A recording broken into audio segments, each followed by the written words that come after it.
estamos mais uma vez aqui no culto de celebração para estarmos compartilhando com os irmãos a palavra do Senhor, juntos, né, com os irmãos no norte, no sul, no oeste, no leste, na Suíça, em Manaus, Boa Vista, em todos os quadrantes desse país.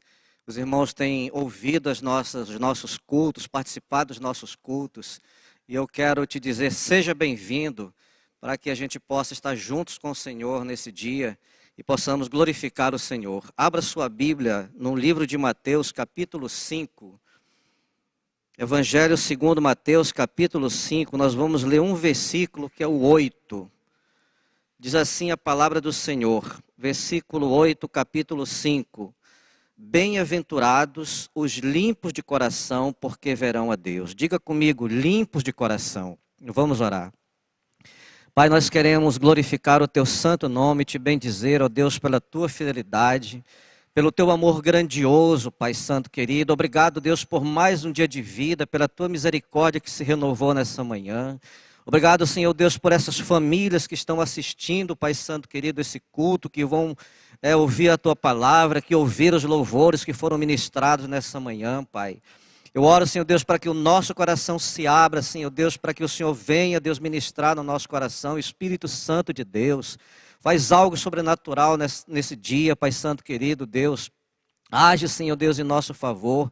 Aquele que está com uma demanda, Senhor Deus, Pai Santo querido, que não sabe como resolver. O Senhor é poderoso, Senhor Deus, Pai Santo querido, Deus, para transformar bênçãos em maldição, para transformar maldições em bênção. Perdoe-me, Senhor, em nome do Senhor Jesus Cristo de Nazaré. Tu és aquele, Senhor Deus, que era, que é e que há de vir, Senhor Deus. Muito obrigado pela Tua presença em nosso meio. Eu oro também, Senhor Deus, Pai Santo querido, para que esses louvores sejam levados, ó Deus, para essa comunidade onde nós estamos, para cada família, Senhor Deus, representada, cada família que está assistindo, Senhor Deus, esse culto nesse dia. Eu oro, Senhor Deus, Pai Santo querido, para que a palavra que será ministrada dentro de cada casa, chegue, Senhor Deus, em cada lar, Pai, transforme a vida do marido, da esposa, transforme a vida dos filhos, mude a história dessa família, Senhor Deus, em nome do Senhor Jesus Cristo.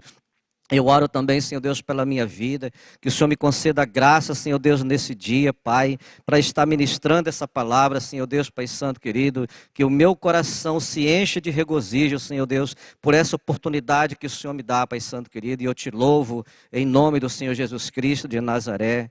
Amém e amém. Queridos, quero estar falando com os irmãos sobre um tema ou um título: meu coração, meu coração. Coração tem sido objeto de muitos escritos, né? Muitos historiadores, escritores falaram do coração, muitas pessoas falam do coração. A Bíblia fala do coração, tem centenas de versículos na Bíblia falando do coração. E a gente vai discorrer um pouco sobre esse tema nesse dia. E eu quero esse evangelho, o evangelho de Mateus, capítulo 5, as bem-aventuranças. Tem um escritor chamado Martin Lloyd Jones, escreveu o livro No Sermão do Monte, e ele diz assim que as bem-aventuranças, elas não são um código de ética, mas o caráter do crente, a descrição do caráter do crente. E também ele fala que esse versículo 8, que está aqui na nossa palavra, é uma das maiores e solenes declarações de toda a Bíblia, junto com outras, mas é uma das maiores declarações solenes de toda a Bíblia, porque ela diz que bem-aventurados, ou melhor, bem-aventurados ou felizes, são os limpos de coração, porque esses verão a Deus. Aleluia. Poucas vezes nós vemos mencionar a palavra coração como se referindo ao órgão. Normalmente a palavra coração, ela se refere a algo muito mais poderoso, se refere ao mais profundo do ser humano, se refere à mente, se refere ao entendimento e ao sentimento da pessoa. Nós vamos ver isso em alguns momentos. Provérbios, capítulo 4, versículo 23, ele diz o seguinte: sobre tudo que se deve guardar, guarda o teu coração, porque dele procede as fontes de vida. Sobre tudo que se deve guardar, guarde as suas emoções, guarde os seus sentimentos, guarde tudo aquilo que está dentro de você, teu entendimento, aquilo que a sua mente produz, que a sua mente processa, guarda, porque a sua vida vai ser delineada através daquilo que você pensa, dos seus sentimentos, das suas ações, como você age no decorrer da sua vida. E eu quero falar do coração como órgão. Tem um texto em Isaías 65 que ele diz o seguinte: então verás e serás radiante de alegria, o teu coração estremecerá e se dilatará de júbilo, porque a abundância do mar se tornará a ti e as riquezas das nações virão a ter contigo. Diga comigo, aleluia. Porque essa é uma promessa de Deus para a tua vida, é uma promessa de Deus para a tua casa, é uma promessa de Deus para a tua família, é uma promessa de Deus para a tua parentela, é uma promessa de Deus para a tua prosperidade enquanto servo de Deus, enquanto filho de Deus. Muito interessante a gente entender que muitas vezes nosso coração, enquanto órgão, ele deseja muitas coisas, ele sofre, né? Ele realmente é um órgão que trabalha em nosso favor diuturnamente, incansavelmente. Tem um escritor chamado Paul Brand, escreveu As Maravilhas do Corpo Refletidas na Igreja, e ele fala assim que o coração é o último órgão a morrer. E quando a pessoa está perecendo, está morrendo, ele vai trabalhar de uma forma grandiosa, sai de 60 para 80, para 100, 180, em alguns casos ele chega a 240 batidas por minuto. Para que esse corpo, tentando fazer com esse corpo viva. E muitas vezes esse nosso coração, ele também vai sofrer por aquelas pessoas que nós estamos querendo que ela mude de vida, que ela seja transformada. Por aquelas pessoas que ela tem um encontro com Jesus. Talvez por um familiar que está desgarrado, o nosso coração vai doer, vai arder. Interessante que os estudiosos, os cardiologistas, eles falam que esse coração ele bombeia bilhões de sangue no decorrer da nossa vida, 75 anos em média. 225 bilhões de litros de sangue que ele vai bombeando no decorrer da nossa vida. Trabalha incessantemente em nosso favor. Jeremias capítulo 19, esse título que nós escolhemos aqui. Ah, meu coração, eu me contorço em dores, ó as paredes do meu coração se agita, não posso calar-me, porque ouves, ó minha alma, o som da trombeta e o alarido de guerra. O profeta estava falando quando havia uma disposição de invasão de Jerusalém, de Israel. Um povo que vinha do norte havia invadir a cidade, viria invadir a cidade, e esse povo iria sofrer. Então o profeta, Deus através do profeta, ele conclama, ele clama, né? Ele sente essa dor que aquele povo sentiria quando isso viesse a acontecer, e aconteceu. As paredes do meu coração se agita, não posso calar-me porque estou vendo as coisas acontecer. Muitas vezes nós não temos essa capacidade de mudar a direção, a vida de uma pessoa, de uma família. Isso nos traz, Homero, dores, isso nos traz cansaço, nos traz fadiga, nosso coração se agita, ele fica conturbado, a gente fica triste. Isso traz para a gente uma carga, um peso muito grande, porque nós estamos vendo o caminho que vai, onde essa pessoa vai chegar, onde essa família vai chegar, e a gente não pode fazer algo por isso. Vamos entender um pouco também. Coração como emoções e sentimentos, que é o que a maioria das versões trazem. A versão, ou a maioria dos textos bíblicos trazem.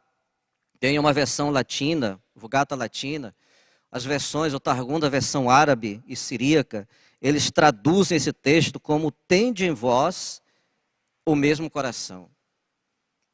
A minha revista atualizada diz o seguinte, Filipenses 2, versículos 5 e 6, tende em vós o mesmo sentimento que houve também em Cristo Jesus. Pois ele, subsistindo em forma de Deus, não julgou como usurpação a ser igual a Deus. Tende em vós o mesmo sentimento. Tem em vós o mesmo coração. Você vê que ele, sendo filho de Deus, ou sendo Deus, ele não requereu isso aí. Ele foi para a cruz. Ele esteve nos antros, como os apóstolos também estiveram, da terra, caminhando pelo deserto, sendo perseguido. Ele esteve ali junto com aquelas pessoas, os pobres, paralíticos, leprosos, os cegos, os coxos, os mortos. Ele não fez caso daquilo que de fato ele era, Deus. Mas ele não se esvaziou dessa condição divina, mas ele se entregou. A palavra diz em seguida que ele se entregou à morte, morte de cruz. A Bíblia declara enfaticamente que nós temos que mudar, temos que renovar essa nossa mente, temos que renovar esse coração, como algumas versões trazem. 50 vezes essa palavra metonímia, ou seja, mudança de coração, metanoia, mudança de coração é citada no Novo Testamento. Uma mudança completa, uma mudança íntegra, uma mudança da vontade, das emoções, dos sentimentos. Tão importante é que a palavra de Deus, ela requer isso para as nossas vidas, como sendo algo precioso, para que nós estejamos mudando o nosso pensamento, consequentemente, mudando o teor do nosso coração, mudando os nossos sentimentos, mudando as nossas emoções, e fazendo com que isso seja algo precioso para o reino de Deus, e assim possamos alcançar aquilo que o Senhor tem para as nossas vidas. Essa nossa mente, tem um estudo de um homem, um estudioso chamado Alan Snyder, que ele fala o seguinte, que a nossa mente ela opera em alto nível, pensamento conceitual, em vez de se concentrar em pequenos detalhes. Ele explica o seguinte, quando você vê, por exemplo, está diante de uma fera, de um leão, está diante de um animal, você não vai olhar para esse animal e olhar assim, poxa, que bonitinha essa juba desse leão. Que bonitinho esse cachorro que está abrindo os dentes para mim, não. A sua mente é trabalhada, ela trabalha de uma forma conceitual para que você se defenda. Automaticamente você vai encontrar uma forma de se defender. Então ela se preocupa com coisas grandiosas, não com coisas pequenas. Jesus também, o sentimento de Jesus, por isso que a palavra diz, tente em vós o mesmo sentimento. Ele não se preocupava com coisas pequenas, mesquinhas, picuinhas, confusõezinhas, conchavos. Ele não se preocupava com essas coisas. O coração dele estava focado em coisas grandiosas, poderosas, sobrenaturais. Era mostrar para as pessoas o reino de Deus que havia chegado. Aliás, foi o teor da sua palavra. O reino de Deus. É chegado o reino de Deus entre vós. Interessante também que Deus, ele está sempre nos chamando a esse entendimento. A nossa vida, quando nos convertemos, vai sempre nos levar para nos preocupar com coisas grandiosas. Ele fala lá que o soldado que foi comissionado, ele não pode se envolver com coisas civis, ele tem que se envolver com coisas do reino. Ele não pode se envolver com essas coisas tão pequenas que a gente se envolve normalmente. É o disse-me-disse, as questões seculares, não fomos chamados para isso. Embora vivemos nesse meio, mas não fomos chamados para isso. Amém? Aleluia. Um outro fator interessante, quando os fariseus, era uma grande demanda que existia na época de Jesus, o contraponto, ou seja, a insurgência dos fariseus e escribas, quando eles tentavam afrontar Jesus, eles estavam sempre fazendo isso de uma forma externa. Eles estavam dizendo para ele assim, olha, você tem que ter cuidado com as tradições, você tem que observar as tradições. Por que você não observa as tradições? Por que os teus discípulos não lavam as mãos? Por que eles não cuidam do exterior do copo, eles não limpam o exterior do copo? Mas Jesus estava sempre falando para ele que eles desprezavam aquilo que era interior. Mateus capítulo 15, versículo 19, ele diz que é do coração, não é o exterior, não é o lavar das mãos que contamina o homem, mas é o interior. Aquilo que vem do interior é que contamina a pessoa.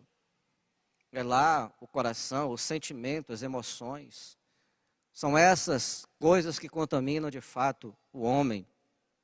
O propósito, com certeza, dos fariseus era sempre, o problema deles não era pecado. O problema deles era o coração. A atitude deles, o orgulho deles, a vaidade deles como superior aos outros, excluindo aquelas pessoas que eles achavam que eram menores que eles, eram menos instruídos do que eles.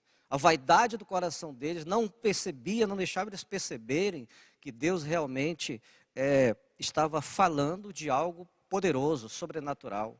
Não era simplesmente uma questão passageira, rotineira, uma coisa que ia ficar, lavar os copos, lavar os pratos, lavar os vasilhames, ia ficar.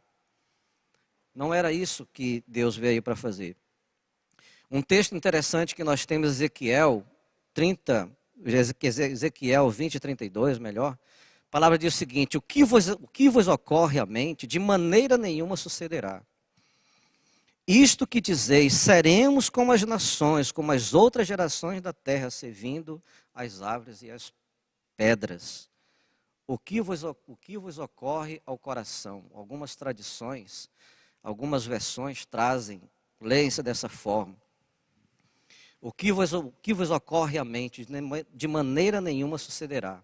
Isto que dizeis, seremos como as nações, como as outras gerações da terra, servindo as árvores e a pedra. Deixa eu te falar uma coisa.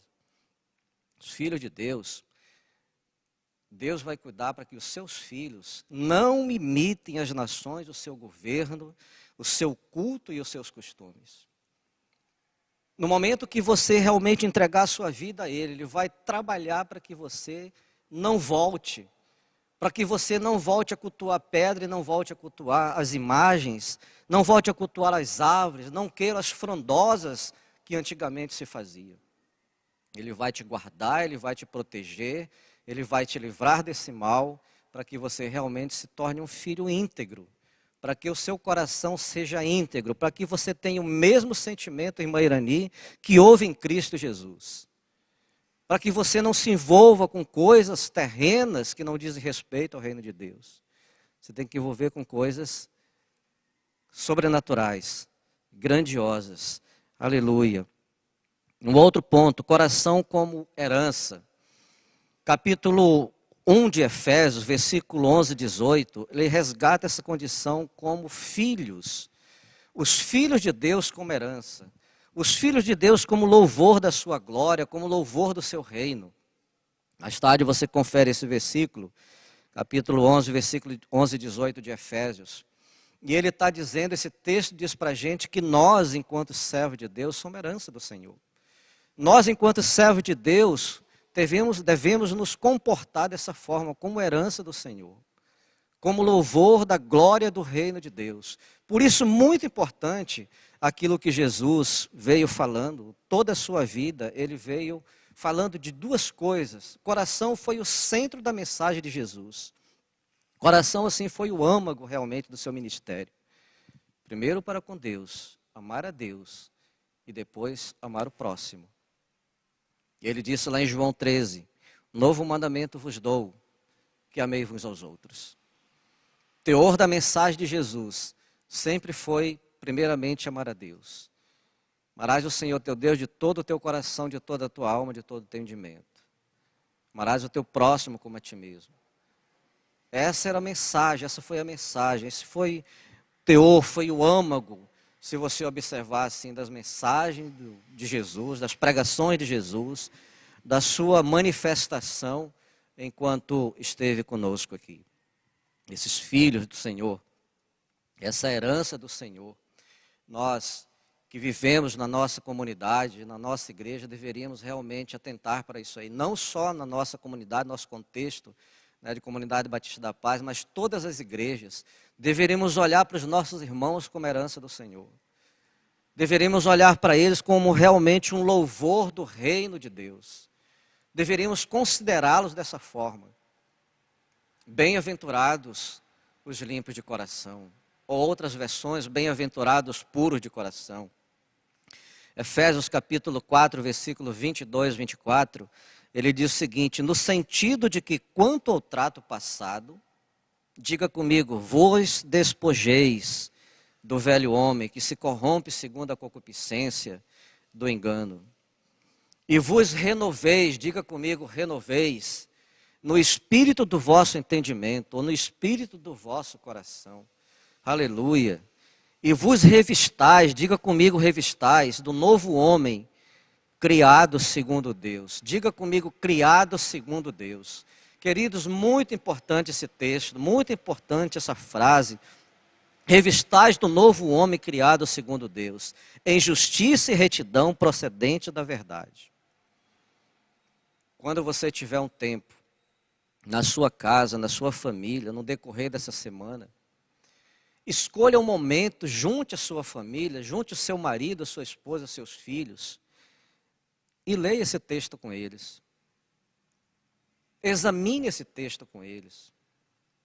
Criado segundo Deus. Muito importante. Vou falar uma coisa para você. Às vezes nós imaginamos que o que nós fazemos por nós mesmos.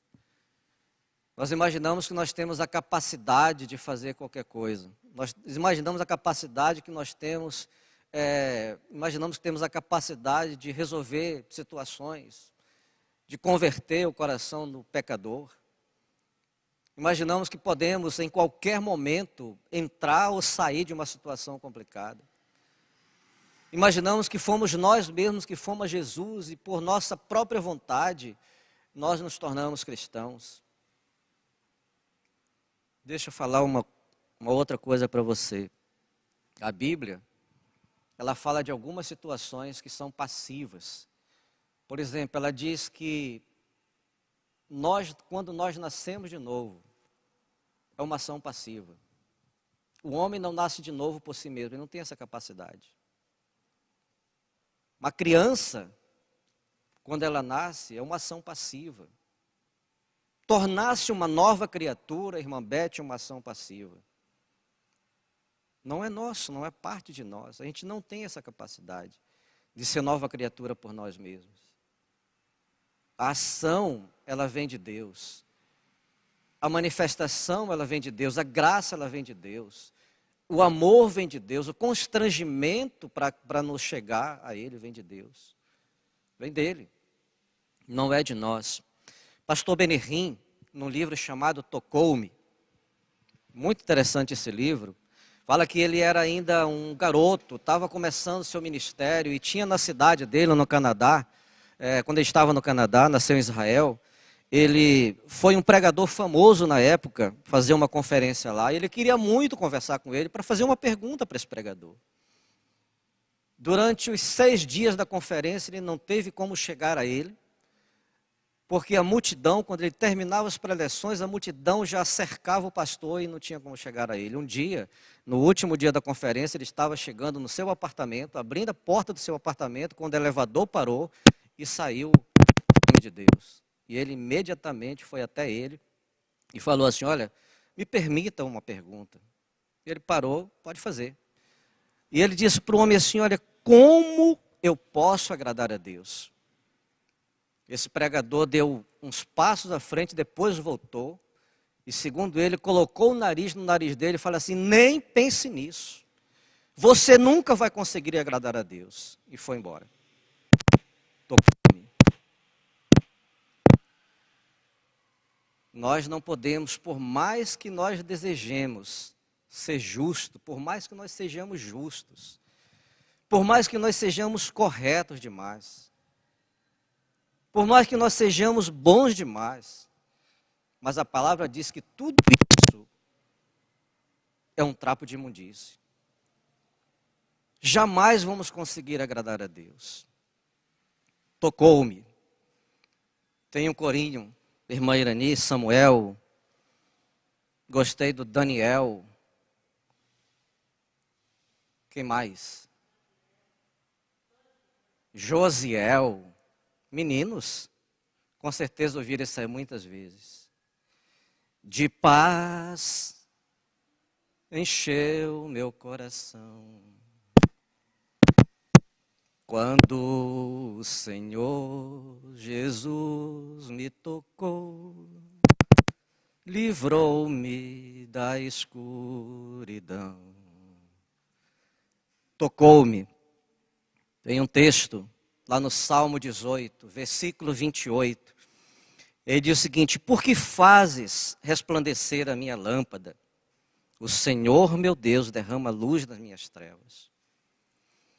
Derrama a luz das minhas trevas para que eu não ande em caminho errado. Versículo 36, ele diz que ele alarga os caminhos debaixo dos nossos pés para que a gente não venha tropeçar. Tocou-me. O Senhor, Ele está sempre fazendo algo grandioso para nós. Está sempre nos levando por caminhos planos, está sempre nos conduzindo de uma forma correta para que nós possamos nos ver realmente como filhos, né, experimentar dessa graça de Deus como filhos amados. Para com os irmãos, ministério mútuo, herança para com os irmãos, amando, perdoando, honrando, servindo, suportando, edificando, nos leva a fazer parte do reino de Deus, herança e louvor dele. Esse ministério mútuo também reivindicado por Jesus, e na Bíblia, no Novo Testamento, você vai ver em quase todos os livros do Novo Testamento, alguém falando sobre você suportar, sobre você edificar, sobre você perdoar, sobre você amar, sobre você realmente se render. Interessante isso, queridos. Esse coração como herança, a palavra diz assim, olha, se teu irmão fizer alguma coisa contra ti, vai até ele. Ele não diz que esse irmão que me feriu vem até mim, você que tem que ir até ele. Meu coração. As paredes do meu coração, muitas vezes nós não queremos fazer isso, somos inconsequentes nisso, não queremos nos rebaixar. Tende em vós o mesmo sentimento que houve em Cristo Jesus. Sendo Deus, não usou como usurpação o ser igual a Deus. Ele não tomou como violência o direito de ser Deus. Cumpriu todo o seu processo até a cruz. Às vezes, para que haja paz no nosso meio, nós não queremos descer do pedestal para ir até os nossos irmãos e falar, meu irmão, me perdoa. Embora não tenha sido você que tenha feito alguma coisa com ele. Mas para que haja paz, para que os seus caminhos sejam alargados, para que haja luz na sua vida, para que haja paz no seu meio, então você tem que fazer isso. Tem esse mesmo coração. E para a gente concluir, queridos, o que significa ser limpo de coração? O que significa ser limpo de coração? Esse mesmo texto, lá no Hebreus 12, 14, ele diz assim, olha, segui a paz com todos e a santificação sem a qual ninguém verá o Senhor. O que significa isso para a gente? E só para te confortar também. Às vezes eu estou falando aqui, de repente você está pensando assim, puxa, não tem mais salvação para mim, não tem, sei lá, eu estou todo errado. Mas se você olhar para Hebreus 11, você vai perceber uma coisa extraordinária lá. Hebreus 11, a palavra diz que os céus não registram os nossos pecados. Deixa eu repetir de novo para você. Os céus não registram os nossos pecados, os pecados do crente. Você vê escrito lá pela fé Abraão, pela fé Moisés, pela fé Jacó, pela fé Raabe, pela fé Jefité. Há um consolo de Deus para nós. Mas ele reivindica também que nós tenhamos um coração limpo, coração puro, para que a gente possa realmente ver o Senhor. Quando chegarmos na glória, quando estivermos naquele dia, a gente realmente vai ter essa possibilidade, talvez não de ver fisicamente, como a gente imagina que veria, como os apóstolos viram Deus, a expressão exata, Jesus Cristo, a expressão exata do Pai. O que significa ser limpo de coração? Sinceros, significa sem hipocrisia, ser sem hipocrisia, sem malícia. Tudo seja visível, nada oculto. Quando você olha para a igreja, a Nova Jerusalém, a palavra diz que ela é quadrada, não tem cantos. como nós temos aqui no nosso templo, não tem cantos, ela não tem paredes que a gente não possa olhar de fora, tudo é claro. Todas as pessoas que olharem de fora vão ver o que nós estamos fazendo, como nós estamos nos lidando. Não tem nada oculto, não tem nada invisível, tudo é claro. A nova igreja vai ser dessa forma. Aleluia. Louvado seja o nome do Senhor. Íntegros, que sejamos íntegros. Para que o nosso coração seja limpo, nós temos que ser íntegros, completos. Não temos que ser divididos para com Deus e para com os nossos irmãos. Não há divisão. Não há como a gente fazer um grupinho diferente do outro. Não há como a gente fazer isso. Mas será? E a palavra diz que, acima de tudo, vivemos para a glória de Deus. Tê-lo como motivo da nossa existência em todos os aspectos da nossa vida. Acima de tudo, vivemos para a glória de Deus.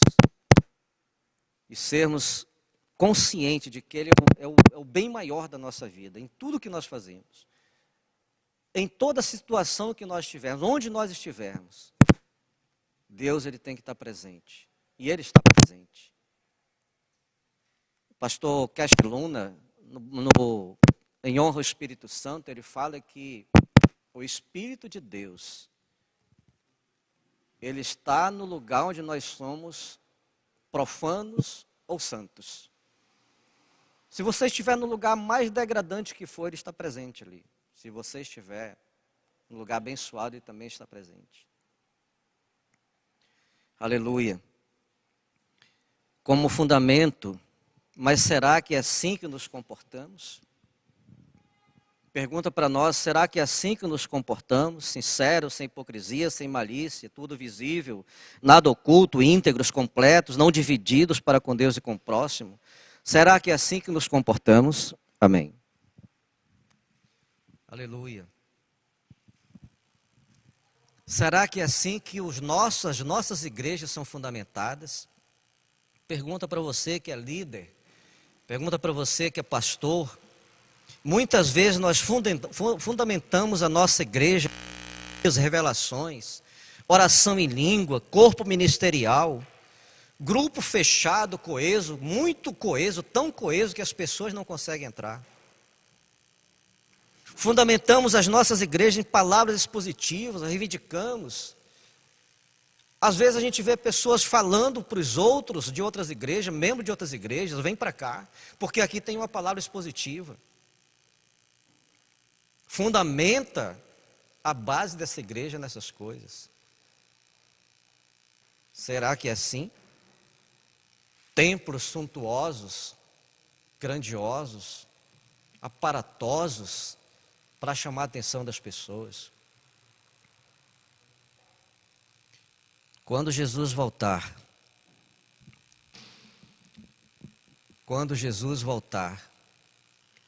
tudo isso, queridos, que nós fazemos, não tem mais finalidade nenhuma. Esse templo não tem finalidade nenhuma. As nossas reuniões não têm mais finalidade nenhuma. Os nossos encontros também não. A nossa palavra expositiva não serve mais. A nossa coesão também não vai servir mais. E às vezes eu falo para a irmã Beth, que está aqui presente, que muitas vezes nós somos que nem os fariseus. Não entramos e não deixamos as pessoas entrarem.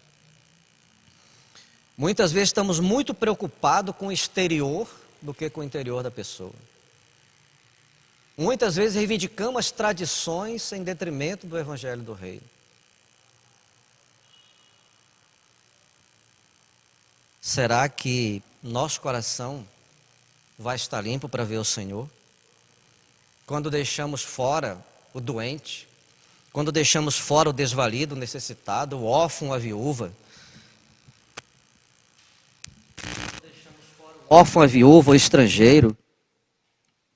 Será que é assim? Que temos o coração limpo? Será que veríamos a Deus com esse coração? Uma pergunta para você ficar com ela aí alguns dias. Pensando alguns dias. Bem-aventurados os limpos de coração. Eu quero que você abra sua Bíblia, onde se você estiver em casa, abra sua Bíblia, capítulo 5 de Mateus. Você que está na sua casa, tiver essa oportunidade, junte aí a sua família rapidinho e abra sua Bíblia em Mateus. Versículo 3, a palavra diz assim: bem-aventurados humildes de espírito, bem-aventurados que choram, bem-aventurados mansos, bem-aventurados que têm fome e sede de justiça, bem-aventurados os misericordiosos, bem-aventurados pacificadores, versículo 9, bem-aventurados perseguidos por causa da justiça, bem-aventurados sois quando por minha causa vos injuriarem, vos perseguirem, mentindo, disserem tudo contra vós, todo mal contra vós. Será que essa condição, queridos, tem alguns comentaristas que falam que, para os músicos que estão aqui presentes, que isso é uma escala, como se fosse uma escala musical. Você precisa ser humilde, você precisa chorar. Chorar por quê, pastor? Pela minha condição pecaminosa. Por aquilo que eu ainda não consegui me doar para Deus. Por aquele estágio que eu ainda não consegui. Chorar por mim mesmo. Depois chorar pelos outros. Chorar pela minha casa, chorar pela minha família. Chorar pela minha cidade, porque a gente vê onde nós moramos, a degradação. Bem-aventurados que têm fome. Bem-aventurados misericordiosos.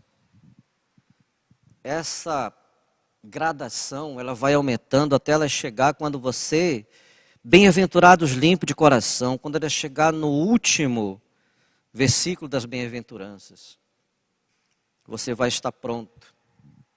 Quando você for injuriado, quando você for perseguido, quando as pessoas mentirem contra você, você não vai sentir nada. E esse dia eu estava vendo um programa de treinamento de forças especiais. Antigamente era só com homens, mas agora eles colocaram mulheres. E aquelas pessoas, aqueles instrutores, levam aqueles candidatos à exaustão. A fome, a sede, o cansaço, a fadiga, a solidão. Treinando essas pessoas para o dia que eles precisarem, eles estão prontos. Assim, queridos, é o Evangelho do Reino. Deus nos leva muitas vezes à exaustão.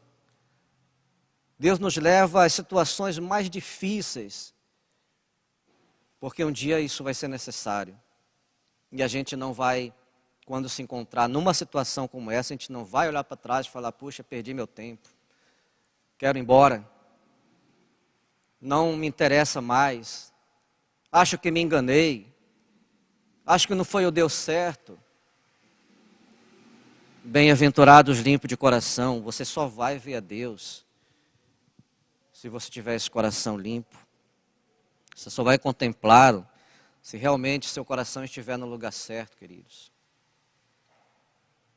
Quisera que um dia a gente pudesse quebrar essas barreiras entre nós, começar com a liderança. Muitas vezes a liderança das igrejas não tem comunhão, elas não têm companheirismo, não tem discernimento das coisas, cada um puxa brasa para a sua sardinha. Quisera um dia a gente pudesse ir na igreja de algum outro pastor sem problema, sem ter que voltar para nós e sentir reclamação, sem ter que ele diga para a gente: olha, vem para cá, porque o fundamento dessa igreja aqui é firmada em oração de língua, lá em vocês não faz isso.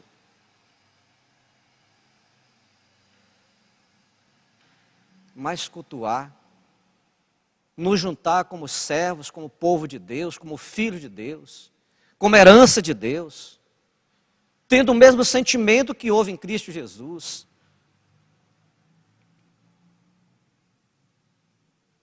Eu creio que esse dia pode acontecer, mas depende de nós. Depende de cada um de nós. Lá, começar a olhar os nossos irmãos como preciosos, como herança de Deus, não fazendo acepção, não preterindo um em relação ao outro. Bem-aventurados limpos de coração. Ah, meu coração, meu coração. Que essa mensagem, queridos, possa te abençoar nesse dia. Em nome de Jesus.